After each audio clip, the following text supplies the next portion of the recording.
शिव प्राणों में हो, शिव श्वास श्वास में बसे, हृदय मंदिर में शिव ओंकार, निराकार विद्महे सत्यं शिवं सुंदरं,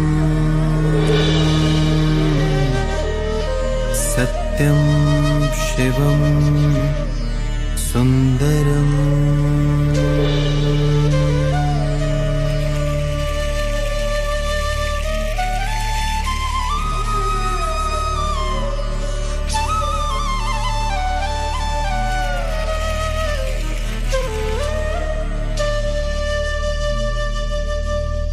नव सृष्टि की रचनाकार शिव शक्ति योगेश्वरी, शिव शक्ति योगेश्वरी, तुम शिव शक्ति योगेश्वरी, शिव शक्ति योगेश्वरी, सप्तरंगी राजेश्वरी, शिववंशी तपस्विनी, सप्तरंगी राजेश्वरी, शिववंशी तपस्विनी, शिव शक्ति योगेश्वरी, तुम शिव शक्ति योगेश्वरी।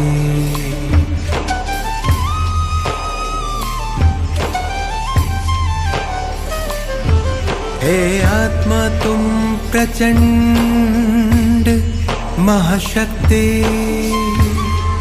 हे आत्मा तुम प्रचंड महाशक्ति, ताजधारी तिलकधारी निर्विकारी क्रांतिकारी, ताजधारी तिलकधारी क्रांतिकारी विश्व कल्याणी, ओजस्वी तुम तेजस्वी तुम राजयोग के तपस्वी तुम, ओजस्वी तुम तेजस्वी तुम राजयोग के तपस्वी तुम, हे आत्मा तुम प्रचंड महाशक्ति, हे आत्मा तुम प्रचंड महाशक्ति,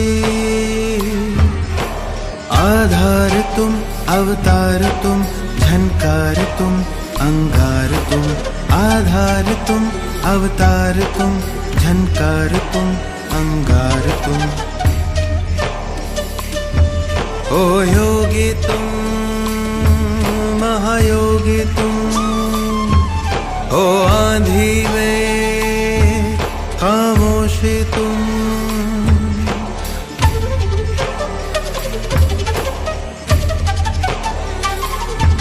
नव सृष्टि के रचनाकार क्रांतिवीर तुम, सखावीर तुम, महावीर तुम, शक्तिवीर तुम, महायज्ञ की आहुति तुम, महायज्ञ की दिव्य ज्योति, महायज्ञ की आहुति तुम, महायज्ञ की दिव्य ज्योति,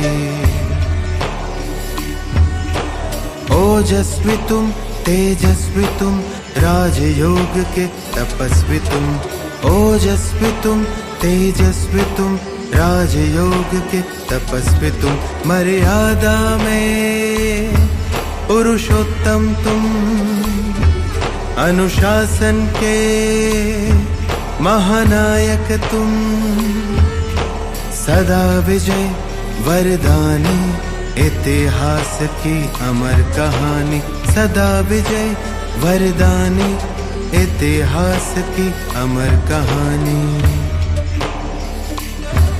ओजस्वी तुम तेजस्वी तुम, ओ राजयोग के तपस्वी तुम, सप्तरंगी राजेश्वरी शिववंशी तपस्विनी, सप्तरंगी राजेश्वरी शिववंशी तपस्विनी, शिव शक्ति योगेश्वरी।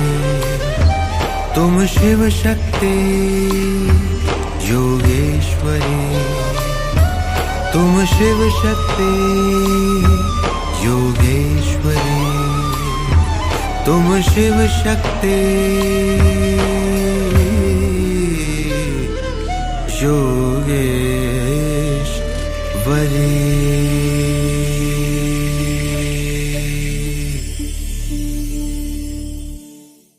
ओम शांति।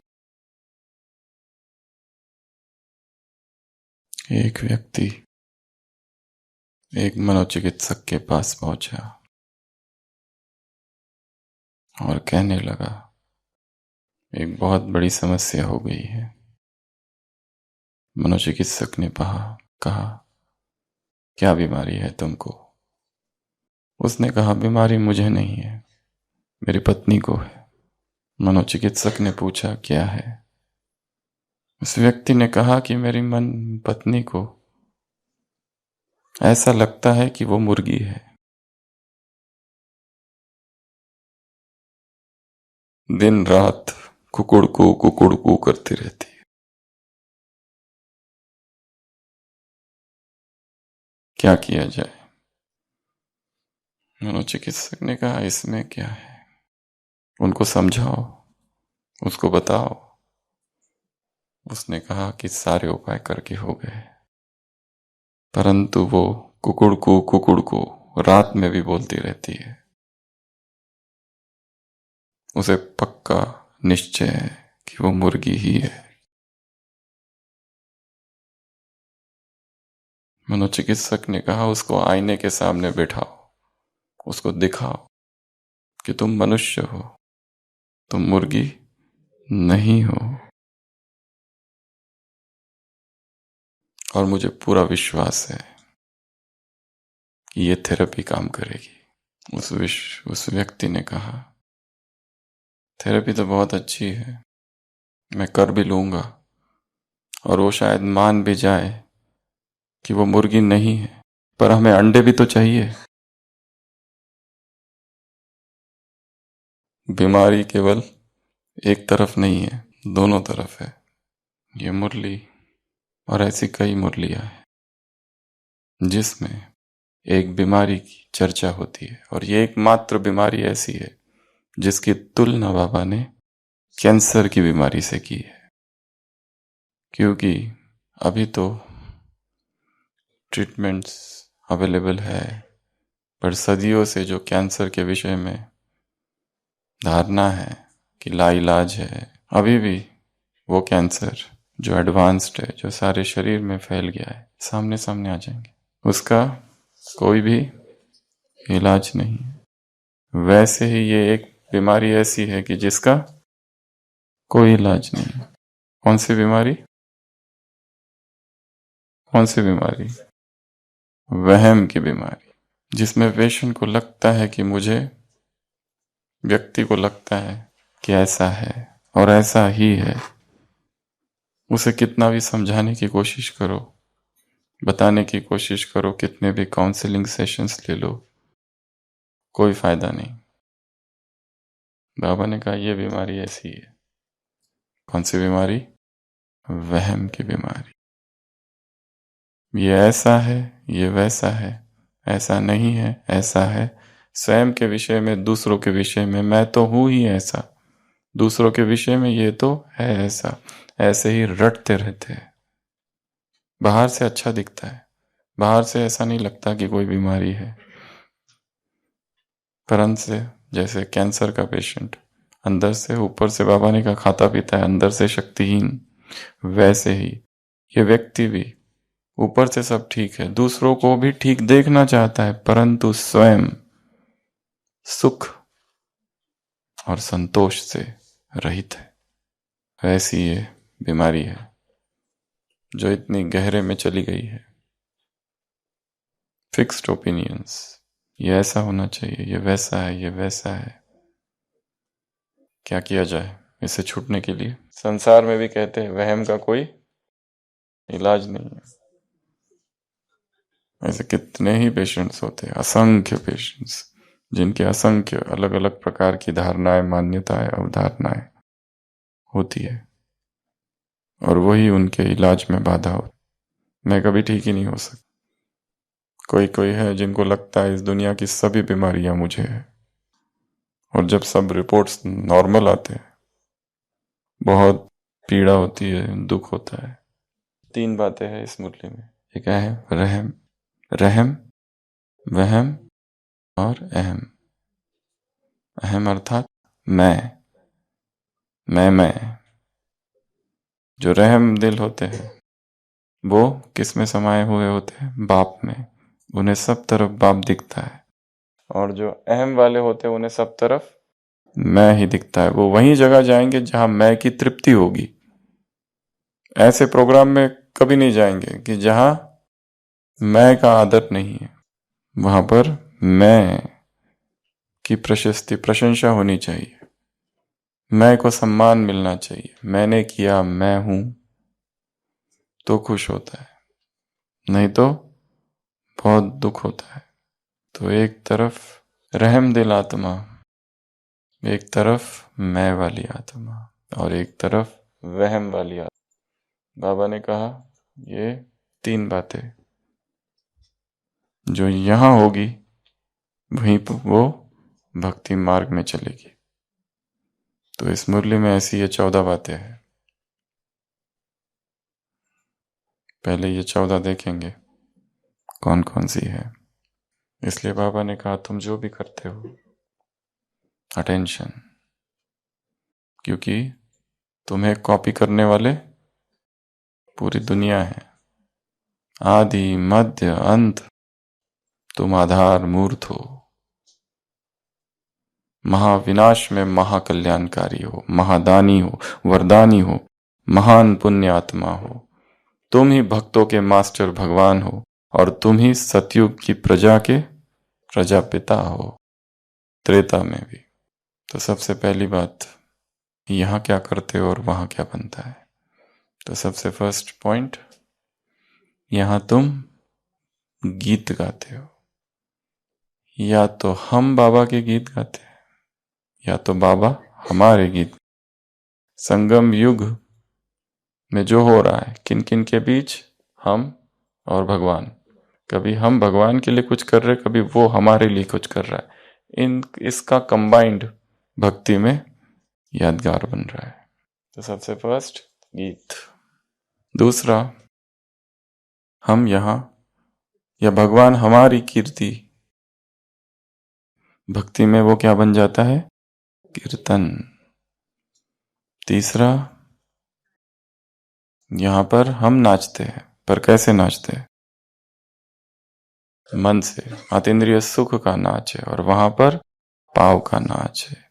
चौथा, यहां पर हम जो श्रेष्ठ आत्माएं हैं उनको गुणों की माला पहनाते हैं, या बाप हमें माला पहनाता है, या हम बाप को माला पहनाते हैं, तीनों ही। और वहां पर स्थूल माला, मनकों की माला। कितने की माला होती है? कितने? 108 की होते हैं। 108 ये फिगर जो है, इसका क्या महत्व है? इसकी 21 बातें निकालनी है कि 108 ही क्यों। भक्ति मार्ग में 108 का क्या क्या महत्व है, और इसकी चर्चा कल करेंगे, आज नहीं। तो आज आपको रिसर्च करना है, ढूंढना है 108 ही माला क्यों। एक तो 108 की माला होती है, और ढेर सारी चीजें हैं। उपनिषद कितने हैं, शास्त्र कितने हैं, इस तरह से बहुत सी बातें हैं 108 से संबंधित। देवता कितने हैं, वगैरह वगैरह। तो 108 के कितने महत्व? 21 पॉइंट्स माला। फिर उसके बाद में तुम यहाँ बाप को भोग लगाते हो और वहां तुमको भोग लगाते हैं। उसके बाद में यहाँ तुम बाप को आगे रखते हो, वहां वो तुमको आगे रखेंगे। ये छठवा। सातवां, यहां यादगार, याद स्वरूप हो तुम और उनका है यादगार स्वरूप। सातवां, एक बल एक भरोसा, ये तुम्हारा है। आठवां, उसी तरह भक्ति मार्ग में भी किसका उदाहरण दिया? हनुमान जी का। हनुमान किसका भक्त है? श्री राम के। हनुमान की भक्ति किस लिए की जाती है? ताकि श्री राम से मिलन बने। परंतु हनुमान की भक्ति में इतने डूब गए हैं कि राम भी आ जाए तो राम भी नहीं चाहिए। मतलब ज्यादा पक्ष शक्तिशाली है।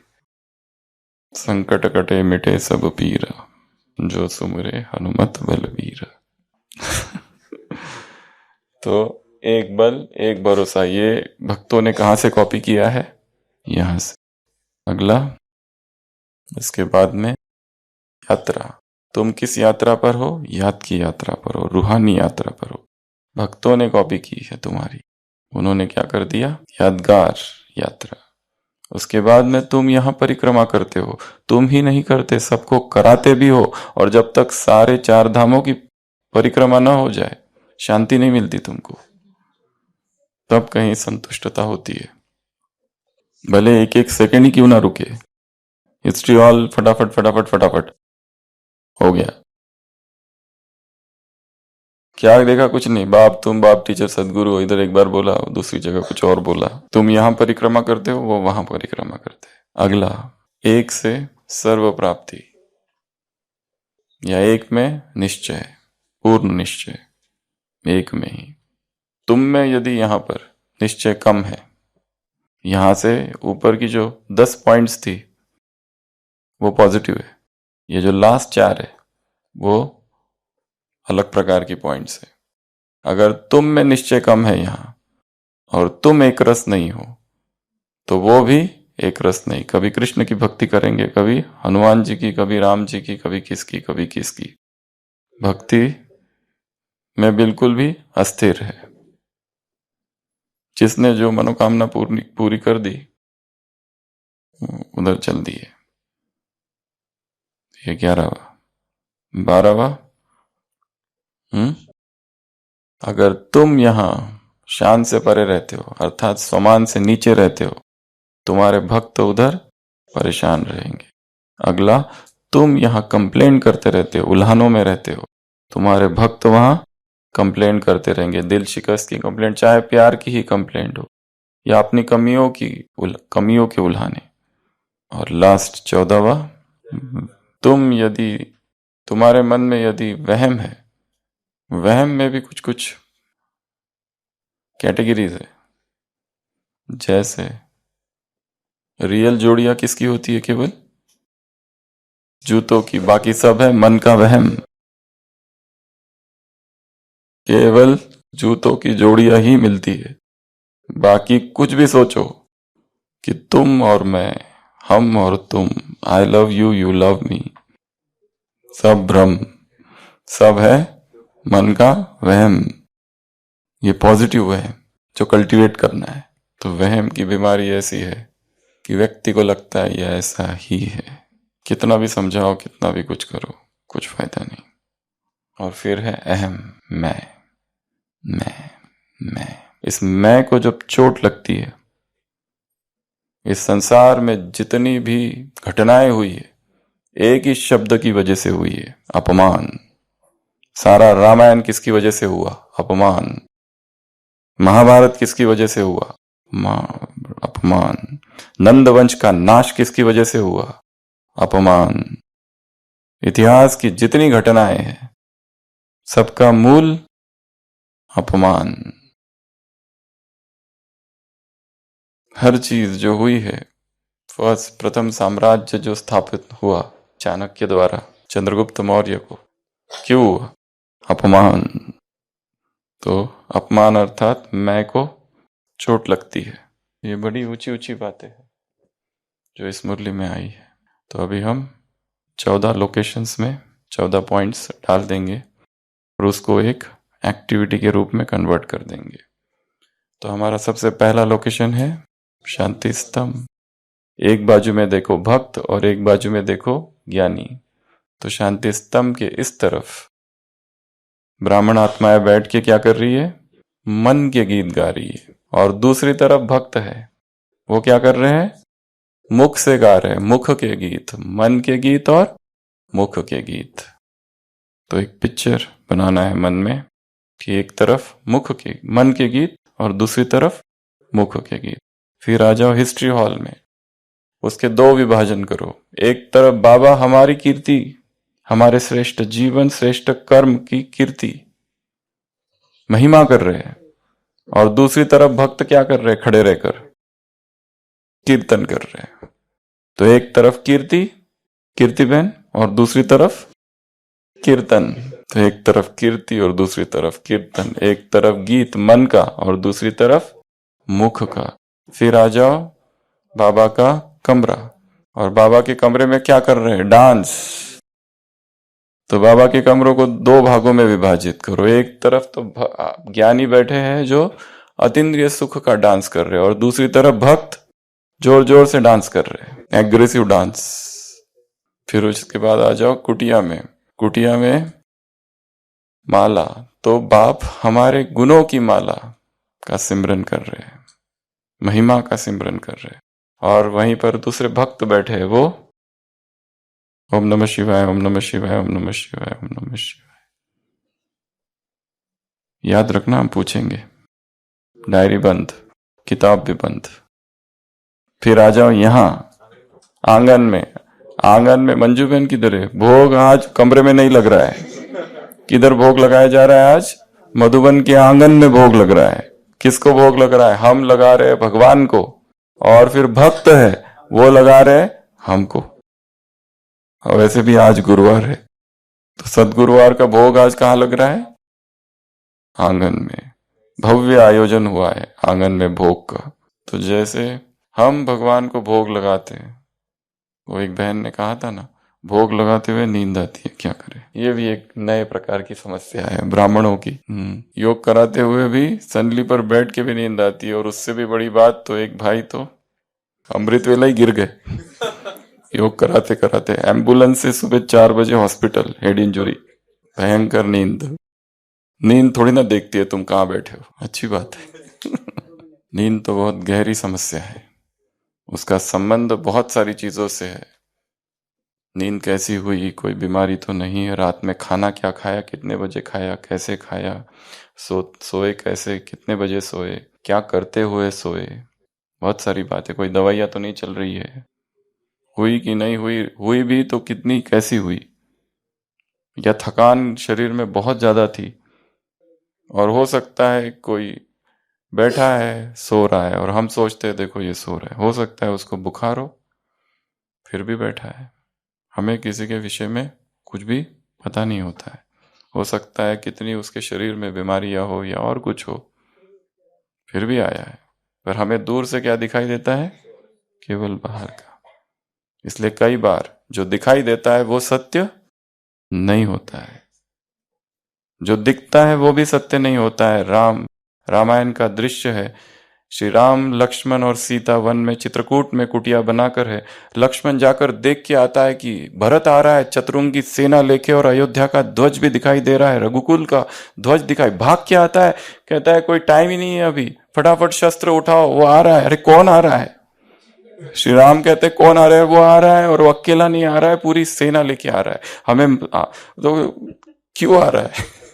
बोलता है आप इतने भोले हो कि दूसरों को भी ऐसा ही देखते हो, पर जैसी उसकी मां कुटिल है वो भी वैसा ही कुटिल निकला। जरूर किसी ने समझाया होगा कि सारी प्रजा राम की तरफ है, अगर तुम राजा बन भी गए तो राम का खतरा हमेशा मंडराते रहेगा। क्यों ना, जब वो अकेला है तो जाकर राम को ही खत्म कर दो। पर वो भरत ये भूल गया कि मैं यहां लक्ष्मण हूं, मैंने अपना धनुष ले लिया, उसको मार के रहूंगा। इतना बड़ा लंबा भाषण सुनाता है श्री राम को।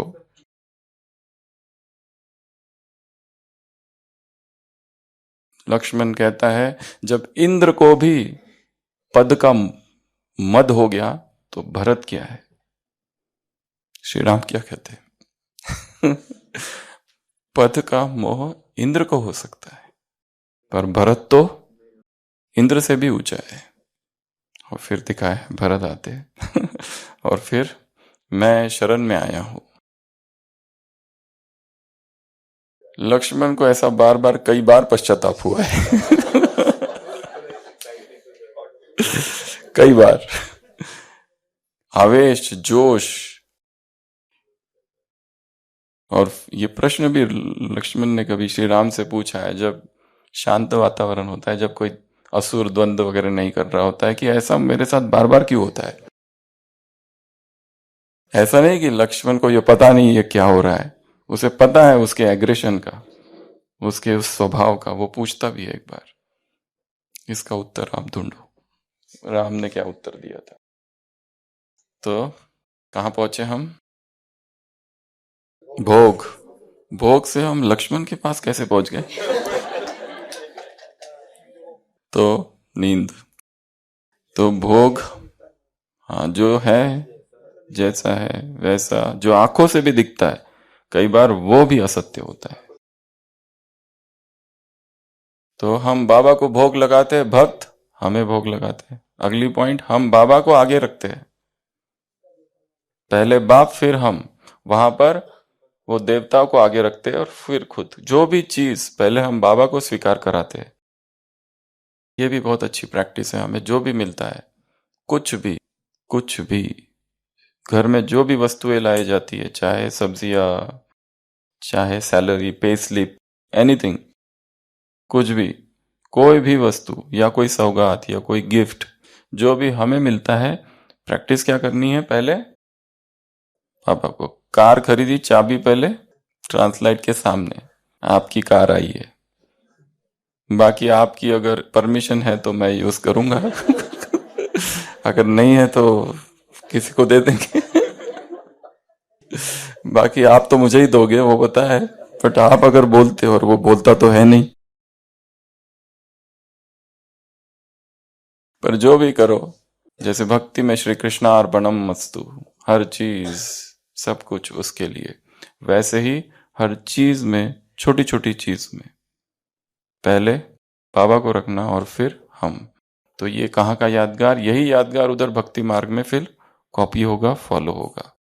उसके बाद में अगला, यहां तुम हो याद स्वरूप, वो है यादगार के स्मृति स्वरूप या यादगार स्वरूप। यहां जो कुछ भी तुम करते हो उसका यादगार उधर बनता है। तो यहां याद में रहते हो, वो यादगार स्वरूप में रहते हैं, अर्थात यादगार के स्मृति स्वरूप। अर्थात क्या? हम जिस जिस को याद करते हैं, उस याद करने की उस प्रक्रिया को भी वो याद करते हैं। वो इतनी चीजें कॉपी करते हैं कि हमने जो कुछ भी किया, उस करने की क्रिया में को भी वो कॉपी करते हैं। हमारा हर कर्म उधर कर्म कांड बनता है। हमने स्वयं को अर्पित किया, वहां पर वो यज्ञ में चीजों को अर्पित करते हैं, बलि देते हैं। हमने मैं को अर्पित किया, तो वो सारी बातें। तो उसके बाद में अगला, आठवां, एक बल एक भरोसा। जैसे ये हमारा है यहाँ, वहां पर भक्तों का भी होता है। हनुमान जी के भक्त है तो केवल हनुमान ही चाहिए, राम भी नहीं चाहिए उनको, जबकि राम हनुमान के बॉस है। फिर भी भूत पिशाच निकट नहीं आवे, उसके लिए हनुमान जी, हर चीज के लिए हनुमान जी। तो ऐसे भी बहुत कट्टर भक्त होते, बहुत दृढ़ भक्त, उनको और कोई भी नहीं चाहिए, वही चाहिए। तो ये कहाँ का यादगार है? तुम्हारा यहाँ का जो स्लोगन है, एक बाप दूसरा न कोई। अगला, तुम्हारी है रूहानी यात्रा। तो ये कहा था हमारा पॉइंट, ये वाला पॉइंट था हमारा ओम शांति भवन ऊपर। उसमें एक तो याद स्वरूप में हम बैठे और भक्त यादगार रूप। बाजू का जो कमरा है उसमें एक बल एक भरोसा, एक ही बाप योग में बैठे हैं और एक ही संकल्प, एक बल एक भरोसा।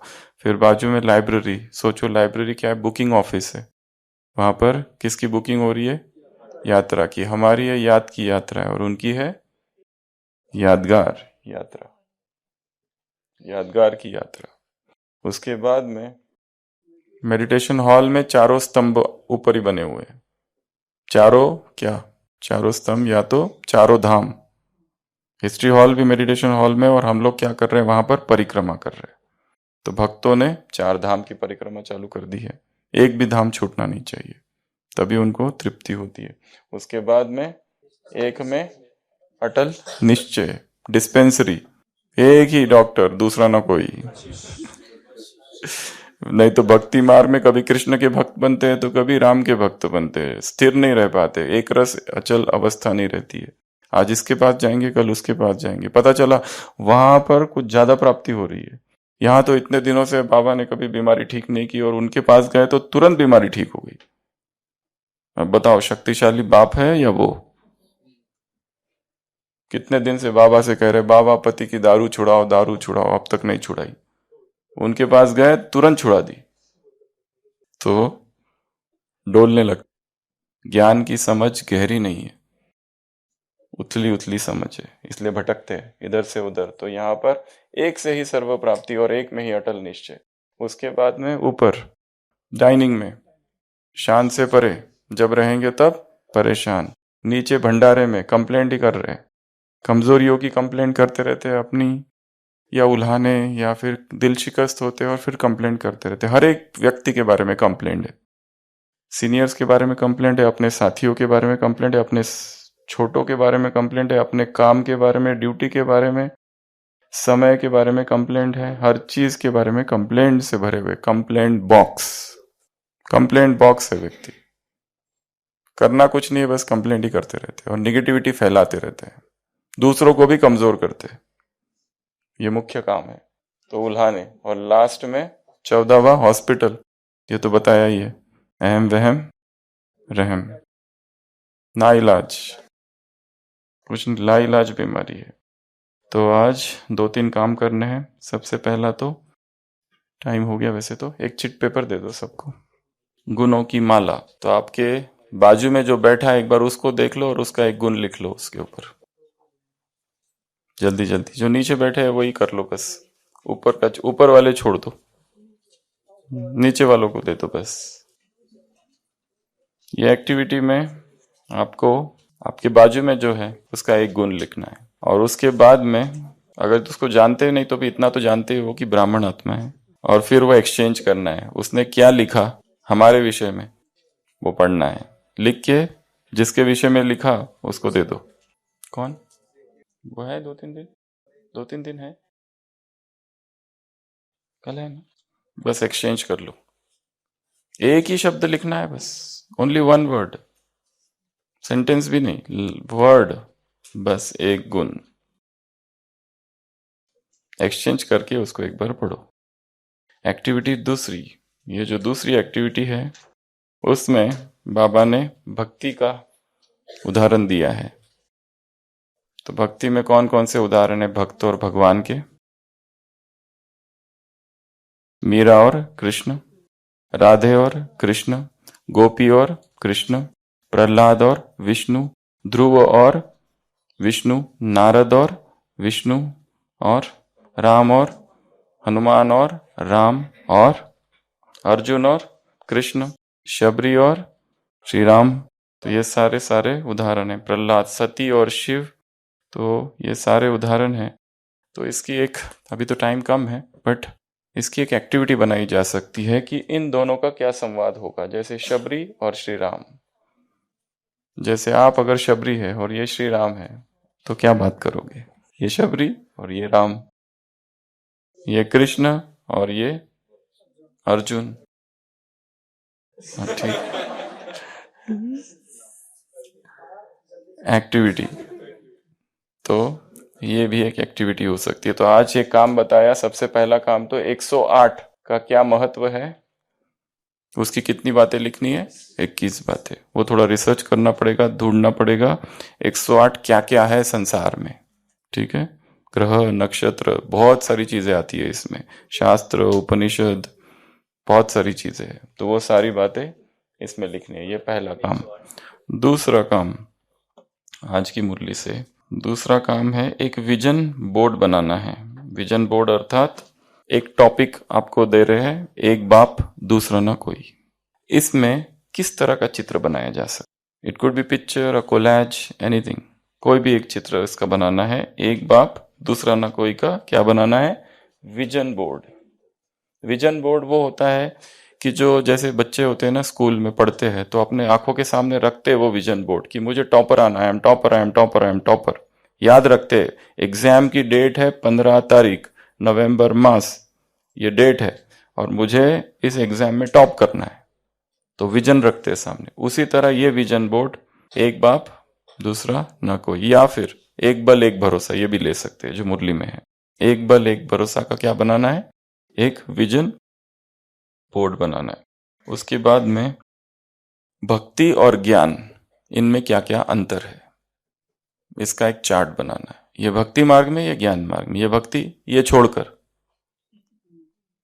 ये तो 14 पॉइंट्स है। इसके अलावा भी बहुत सारे, कौन कौन से 14 है ये, सबसे पहले बताया हमने गीत, दूसरा बताया हिस्ट्री हॉल में कीर्तन, कीर्ति कीर्तन, उसके बाद में फिर डांस कर रहे हैं बाबा के कमरे में, उसके बाद में माला, उसके बाद में आंगन में भोग, उसके बाद में ऊपर ओम शांति भवन में, इधर सबसे पहले बाबा को रखते। यहाँ जो बैठा है ना उसको आगे नहीं रखना है, क्योंकि यहाँ वाले बदलते रहते हैं, है ना, कोई आज बोलेगा कोई कल बोलेगा, उसको नहीं देखना है, बाप को देखना है। ठीक है, तो बाप पहले, हम बाद में। उसके बाद में ऊपर यादगार, याद स्वरूप और यादगार स्वरूप, फिर बाजू में एक बाप दूसरा न कोई, फिर बाद में बुकिंग ऑफिस, एक यात्रा उधर बुक करते हैं। एक है कौन सी यात्रा, यादगार की यात्रा, एक रूहानी यात्रा जो हमारी है। उसके बाद में चारों ही धाम एक साथ परिक्रमा, तो यहाँ पर हम कहते हैं परिक्रमा करनी है और दूसरों को भी कराते हैं। वैसे भक्ति मार्ग में इसी का यादगार है, 4 धाम। कौन से 4 धाम है, बद्रीनाथ, पुरी, द्वारका और रामेश्वरम, ये 4 है मुख्य, ये 4 ही है। उसके बाद में अगला हिज मेडिटेशन डिस्पेंसरी, डिस्पेंसरी मतलब एक ही डॉक्टर बस।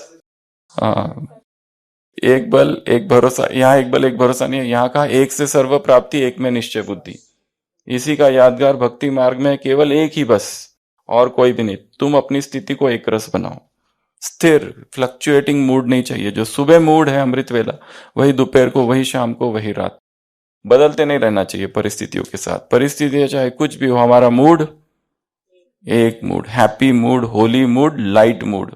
एक प्रश्न था। उसके बाद में अगला ऊपर, शान से परे हम होते हैं तो सारी दुनिया परेशान, क्योंकि हम अपने शान में ही नहीं है। फिर जब हम उलाहने देते रहेंगे तो वो भी उलाहने देंगे। और हॉस्पिटल लास्ट क्या बनना है, रहम दिल। तो आज का अगला काम है कंपैशन चैलेंज। सारे दिन भर में जहां जहां हम कंपैशन नहीं दिखाते, रहम नहीं दिखाते, वहां पर रहम दिखा के देखना है कि इस परिस्थिति में अगर रहम दिखाया तो क्या होता है। इस परिस्थिति में अगर रहम दिखाया तो वही परिस्थिति, क्योंकि लोग गलतियां करेंगे। जैसे हमारे पास पेशेंट्स आते हैं, उनको कितना भी समझाओ, कुछ भी करो, सब कुछ करो, फिर भी वो करते ही है गड़बड़। कितना भी समझाओ, यहां से जाएंगे फिर दारू चालू करेंगे, फिर वादे करेंगे, बड़े बड़े लिख के देंगे कि आज से नहीं लूंगा, ये नहीं करूंगा, और 10 दिन के बाद वापस आधी रात को फिर से एडमिट हो जाते, और हर बार वही कहेंगे अगली बार से नहीं करेंगे। तो क्या कर सकते हैं, कुछ नहीं कर सकते। रहम दिल, तो रहम से क्या क्या होता है, तो रहम का चैलेंज। तो आज कितने काम दिए हैं, पहला बताया 108, दूसरा बताया विजन एक बनाना है, विजन बोर्ड बनाना है जिसमें एक बल एक भरोसा, ये ले लो जो मुरली में है, इसका क्या चित्र बना सकते हैं आप। तीसरा भक्ति मार्ग और ज्ञान मार्ग में क्या अंतर है, ये 14 छोड़कर। उसके बाद में अगला बताया कंपैशन चैलेंज, इसको चैलेंज के रूप में लेना है, क्योंकि ये कठिन काम है कई बार, क्योंकि आत्माओं को कितना भी कुछ करो वो गलतियां करते हैं, सब कुछ करते हैं, गड़बड़ करते हैं, कुछ भी करेंगे। तो हमें रहमदिल बनना है। एक लास्ट चीज जो बताया भक्ति में जो दो है, तो सती और पार्वती, अगर ये 2 किसी को दिया जाए क्या बात करेंगे, सती और शंकर या शिव। सती शिव से क्या कहेगी, सती कहो, पार्वती कहो, एक ही है। क्या कहेगी? जहां प्रेम होता है वहां की भाषा मूक होती है। तो ऐसे संवाद अपने मन में बनाने हैं, लिखने हैं। अर्जुन और कृष्ण के क्या संवाद होंगे, ध्रुव और विष्णु के क्या संवाद होंगे, प्रहलाद और विष्णु के क्या, नरसिंह अवतार के क्या संवाद होंगे। ये होमवर्क नहीं है परंतु चिंतन। हाँ, वो तो बताया था एक बार। तो ये थी आज की मुरली। तो मुरली को क्या करना है, टुकड़ों टुकड़ों में विभाजित करना है। एक पूरा पढ़ोगे तो कुछ याद नहीं आता है, तो उसको क्या कर दिया हमने 14 भागों में। और एक लास्ट पॉइंट है मुरली की, सोमान। तुम कौन हो? तुम हो मास्टर भगवान, तुम हो प्रजापिता पिता, तुम ये हो, तुम वो हो।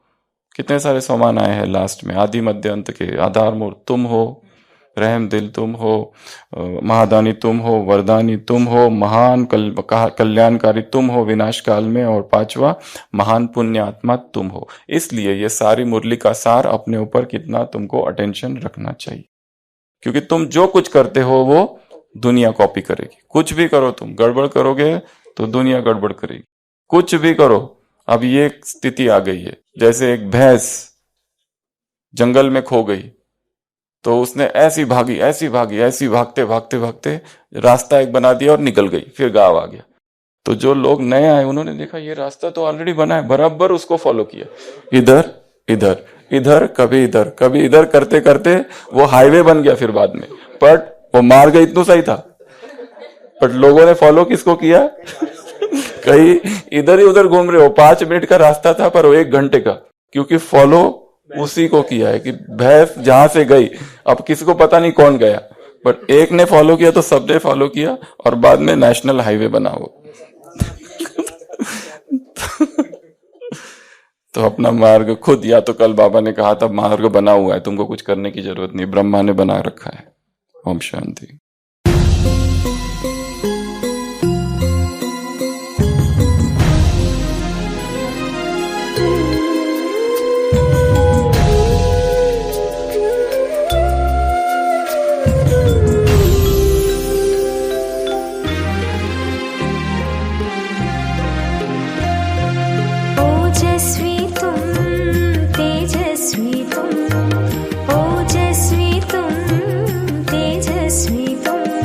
प्रचंड महाशक्ति हो तुम, प्रचंड महाशक्ति हो तुम, अनुशासन की महाक्रांति हो तुम, अनुशासन की महाक्रांति हो तुम, महाक्रांति हो तुम, महाक्रांति हो तुम, ओजस्वी तुम, तेजस्वी तुम, ओजस्वी तुम, तेजस्वी तुम, प्रचंड महाशक्ति हो तुम, प्रचंड महाशक्ति हो तुम।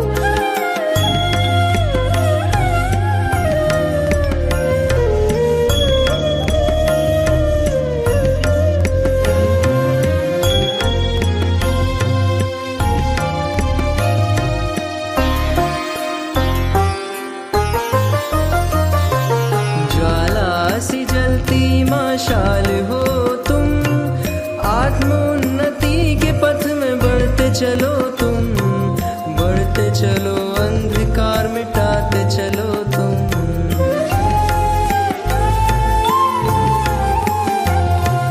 यज्ञ महावेद की प्रचंड आहुति हो तुम, सूर्य के समान महाज्योति हो तुम, महाज्योति हो तुम, महाज्योति हो तुम, ओजस्वी तुम, तेजस्वी तुम, ओजस्वी तुम, तेजस्वी तुम, प्रचंड महाशक्ति हो तुम, प्रचंड महाशक्ति हो तुम।